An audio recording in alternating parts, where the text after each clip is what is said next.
नमस्कार किसान भाई और मेरे साथियों, अतुल्य कृषि में आप सभी का स्वागत है। किसान भाइयों, आज के हमारे इस वीडियो में हम लोग बात करने वाले हैं हमारी धान की खेती जो है रोपाई के बाद इसमें 30 दिनों तक हमको किस तरह से इसमें अपने खाद का जो है मैनेजमेंट करना चाहिए, और साथ ही इसमें हम जो बात करेंगे हमारी दवाई हो गई, सिंचाई हो गई, और खरपतवार जो मेन होता है, मुख्य हमारी समस्या होती है, उसको किस तरह से नियंत्रित करते हुए हमको इसमें अधिक से अधिक कंसे लेते हुए चलना है। और साथ ही इसमें हम अपनी लागत को कंट्रोल करके चले, क्योंकि हम इसमें लागत यदि हम चाहें तो इसमें कुछ खाद दवाई डालना चाहें तो इतने सारे डाल देंगे कि हमारे इसमें जितनी हमारा उत्पादन में आएगा उससे आधा हमारा खर्च हो जाएगा।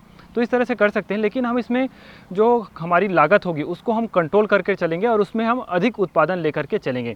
उस तरह के आप लोगों को मैनेजमेंट के बारे में बताने वाले हैं। यदि आप जो है धान की खेती करते हैं, यदि आप धान की खेती से अच्छा मुनाफा लेना चाहते हैं तो आप वीडियो को पूरा अंत तक जरूर देखें। इसमें हम बहुत सारी डिटेल्स जो हमारी, क्योंकि अभी कई सारे किसान भाइयों के धान तो लग चुके हैं, उसके बाद हम इसमें देखते हुए आ रहे हैं, तो बने रहिए हमारे साथ वीडियो में। चलिए वीडियो में आगे बढ़ते हैं। तो किसान भाइयों, सबसे पहले इसमें हम बात कर लेते हैं खाद का मैनेजमेंट इसमें किस तरह से लेने वाले हैं। खाद जो हमारा इसमें मुख्य होता है वो NPK होता है।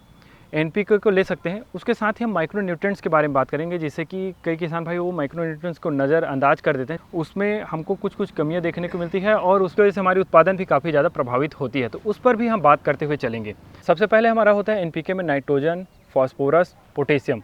तो नाइट्रोजन को दोस्तों हम इसमें 3 अलग अलग भागों में देंगे, जैसे कि 20-20-20, मतलब 20 किलो पहले, फिर 20 किलो, फिर 20 किलो, इस तरह से 3 स्टेज में देंगे। उसके बाद फॉस्फोरस की बात करें तो फॉस्फोरस जैसे ही हम फील्ड प्रिपरेशन करते हैं, फील्ड प्रिपरेशन आपको अच्छे से इसमें पडलिंग कर लेना है। जितना अच्छे से पडलिंग करेंगे उतनी अच्छी हमको इसमें रूट का डेवलपमेंट देखने को मिलेगा। उसी समय हमको इसमें फॉस्फोरस को दे देना है। फॉस्फोरस को शुरू में देने का कारण ये होता है क्योंकि वो जैसे ही हम ज़मीन पर डालते हैं वो स्थिर अवस्था में होता है। हमारी जड़ें जो होती हैं पौधों की, वो खुद उसको ढूंढते हुए जाती है। उसकी अपेक्षा नाइट्रोजन जैसे ही हम देते हैं, नाइट्रोजन जो होता है वो हमारी जड़ों तक पहुंचता है। तो DAP जो है हमको इसमें बेसल डोज में ही दे देना है जब इसमें हम रोपाई शुरू करते हैं, जिससे कि होता यह है कि हम जैसे ही पौधे लगाते हैं तो हमारी पौधों के साथ ही नीचे जब जाता है और वहीं पर आसपास रहता है, जिसकी वजह से हम हमारी पौधों को आसानी से मिल जाता है। दोस्तों, आपको DAP में जो डालने का तरीका होता है उसमें कई किसान भाई गलती ये करते हैं, जो हमारा जिंक सल्फेट होता है, माइक्रो न्यूट्रिएंट होता है, उसको जिंक सल्फेट को DAP के साथ मिलाकर दे देते हैं। इसको आपको बेसल डोज में DAP के साथ मिलाकर नहीं देना है। कब देना है उसके बारे में हम आगे बात करेंगे। इसका कारण ये होता है कि जैसे ही हम DAP और जिंक सल्फेट को एक साथ मिलाते हैं तो ये जो है हमारा जो है जिंक फॉस्फेट बना लेता है। जिंक फॉस्फेट जो होता है दोस्तों वो ठोस बन जाता है, दोनों एक साथ अच्छा खासा बॉन्ड बना लेता है, जिसकी वजह से वो हमारे पौधों को अवेलेबल भी नहीं होता, वो एक प्रकार का वेस्ट ही हो जाता है। तो आपको कभी भी DAP और जिंक सल्फेट को एक साथ मिला करके नहीं देना है। मतलब जितना भी सल्फेट वाली जो माइक्रो न्यूट्रिएंट्स है, जिंक सल्फेट हो गया, फेरस सल्फेट हो गया, मैग्नीशियम सल्फेट हो गया, इन सब चीज़ों को DAP के साथ मिला करके नहीं देना है। आगे हम बात करेंगे किस तरह से आप लोगों को इसमें देना है। तो शुरुआत में आप DAP और पोटेशियम खाद जो होता है, पोटास होता है, वो आप इसमें दे सकते हैं। इसमें हमने रोपाई कर ली है। रोपाई के 72 घंटे बाद ही आपको इसमें जो है वह प्रीटिला कोर 37% जो होता है, ये हमारे रिपीट प्लस में भी देखने को मिल जाता है, टाटा प्रीत में भी देखने को मिल जाता है। तो इस तरह के जो हमारे प्री एमरजेंस हर्बिसाइड होते हैं, इसका इस्तेमाल करते हैं तो हमारे खेतों में उसके बाद फिर हमको इसमें खरपतवार देखने को नहीं मिलते। नीट एंड क्लीन हमारा ये खेत होने वाला है। तो इसको आपको 3 दिनों के अंदर अंदर कर देना है, जिसका रिजल्ट हमको देखने को अच्छा मिलेगा। पानी जैसे कि हम इसमें जब भी उसका इस्तेमाल करेंगे तो हमारे लगभग 3 सेंटीमीटर इसमें पानी होनी चाहिए। उसके बाद फिर आगे बढ़ते हुए चले जाएंगे। दोस्तों, आपको खास ये ध्यान रखना है, पानी के मैनेजमेंट हम साथ में बात करते चल रहे हैं।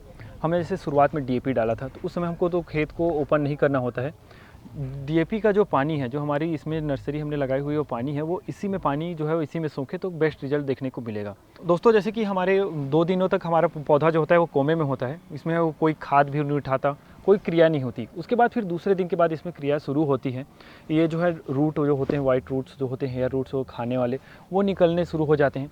तो इसमें हमको 10वां दिन में काफ़ी महत्वपूर्ण खाद देना होता है, जो कि काफ़ी महत्वपूर्ण हो जाता है। ऐसा कि उसी समय हमारी टिलरिंग जो होती है, ये अपनी फैमिली जो होती है वो परिवार को बढ़ाने का कार्य करता है। तो जितनी अच्छी खाद हम उस समय डालेंगे वो पूरा इसको जाने वाला है और उससे पूरी टिलरिंग हमको देखने को मिलेगी, जो कि काफ़ी इंपॉर्टेंट हो जाता है। उस समय दोस्तों हम 20 kg, जैसे 20-20 यूरिया की बात करी थी हमने, तो 20 kg यूरिया उसी समय हमको देना है 10 दिनों के बाद। उसमें साथ ही हम ह्यूमिक एसिड दे देंगे। ह्यूमिक एसिड जैसे कि 5 kg वाला आता है, कोई भी ह्यूमिक एसिड आप ले सकते हैं, उसका इस्तेमाल यहाँ पर करेंगे। साथ ही आप जिंक सल्फेट का इस्तेमाल करेंगे, जिसमें कि मोनो जिंक आता है, अलग अलग आता है, जिसमें कि हमको 33% जो है वह जिंक देखने को मिल जाता है और साथ ही इसमें 5% सल्फर देखने को मिल जाता है, जिसको हम 6 से 7 kg पर एकड़ के हिसाब से इसको देंगे। कई किसान भाइयों के डर होते हैं थोड़े से तना छेदक को लेकर के, तो इसी समय आप जो है वो फटेरा का इस्तेमाल कर सकते हैं। यदि आप इस समय इस्तेमाल नहीं करना चाहते तो आप 20 से 21 दिन वाला जो हमारा डोज होने वाला है नेक्स्ट, उसमें आप इसका इस्तेमाल करेंगे। उसके बाद फिर दोस्तों यूरिया जैसे ही आप डालेंगे तो यूरिया जो है हमारे पौधों को काफ़ी तेज़ी से अवेलेबल हो जाएंगे। इसको थोड़ा सा सूखने दे देना है।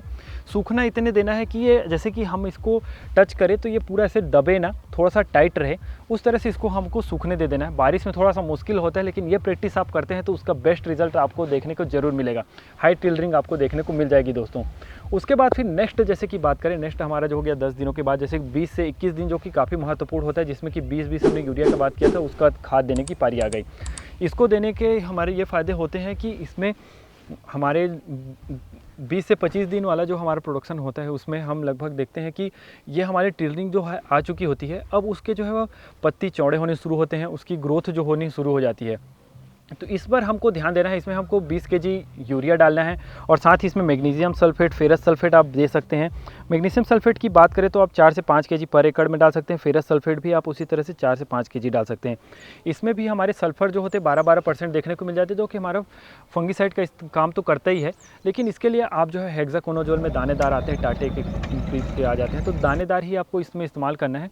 तो उसका आप इस्तेमाल कर पाएंगे, जो कि दानेदार हमारे फंगीसाइड आते हैं। इंसेक्टिसाइड जैसे कि फटेरा आपने उस समय नहीं डाला हुआ है तो फटेरा डालने का नियम जो होता है वो 20 से 25 दिन में ही होता है। तो उस समय भी आप इसमें हमारे तना छेदक को कंट्रोल करने के लिए, तना छेदक भी काफ़ी ज़्यादा हमारी फसलों पर प्रभावित करता है, तो उसके लिए आप फटेरा का इस्तेमाल कर सकते हैं। फटेरा भी डाल सकते हैं 6G, जो कि सेम फार्मूला में आता है। फार्मूला मैं यहाँ पर लिख दूंगा, उसको आप फॉलो कर लेंगे।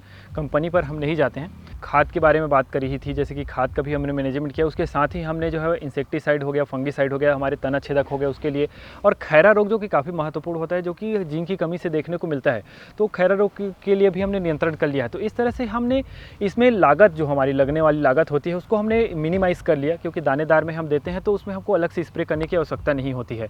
इसके बाद फिर 30 से 35 दिन के अभी बहुत से किसान भाइयों की फसल तो हो ही चुकेंगे। उसके बाद भी हम आगे बात करेंगे कि अब नेक्स्ट वीडियो में किस तरह से इसको हमको आगे लेकर के चलना है। यूरिया का जैसे हमने बात किया दोस्तों, देने का तरीका, जिसमें कि 20-20-20 3 बार हम दे रहे हैं, तो तीसरे बार के बारे में हम नेक्स्ट वीडियो में बात करेंगे, जिसमें कि हम आने वाले समय में, जिसमें हमारे दाने भी अच्छे निकल कर आएँ, बालियाँ लंबी बाली निकल के और चमकदार और बोल्ड दाने हमारे निकल कर आएँ, उसके बारे में हम बात करेंगे कि उसमें हम किन किन खादों का इस्तेमाल करें।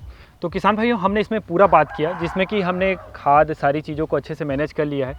इसके अलावा भी आपके मन में कोई सवाल है तो नीचे कमेंट जरूर करें, और आपके एरिया में धान कितने प्रोडक्शन हो जाते हैं, या फिर आपके एक जगह से कितने कल्ले निकलते हैं, उसको आप कमेंट करके ज़रूर बताएं। जल्दी मिलते हैं दोस्तों इसी तरह की इंटरेस्टिंग वीडियो में। तब तक के लिए जय हिंद, जय भारत। जिसका रिजल्ट आप देख पाएंगे साथियों, हमने यहाँ पर एक ही पेड़ लगा कर रखे हैं। हमारे एरिया में लगभग जो है, हम तो काफ़ी बोलते हैं, लेकिन एक ही पेड़ लगाते हैं। एक पेड़ लगाने के बावजूद भी उसमें हमको लगभग 10 से 12 इसमें हमको कंसे देखने को मिल जा रहे हैं। अभी ये तो ज़्यादा दिन नहीं हुआ है, 15 से 20 दिन हुआ है। आगे इसमें आप देखेंगे तो इसमें हमको काफ़ी अच्छे प्रोडक्शन जो है इसमें देखने को मिल जाएगा।